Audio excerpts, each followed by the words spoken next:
হয়ে জন্ম নিলে বেশি ফর্সা হতে হবে, চেহারা ভালো হতে হবে, বেশি মোটাও না আবার বেশি চিকনও না, একদম ফিট হতে হবে। কাটও হওয়া যাবে না, আবার বেশি লম্বাও হওয়া যাবে না। বাবার প্রচুর টাকা সম্পত্তি থাকতে হবে, আবার সব কাজও জানতে হবে।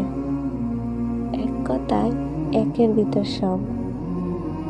আর এখান থেকে কিছু কমতি হলেই মেয়ে হয়ে জন্ম নেওয়াটাই পাপ হয়ে যাবে।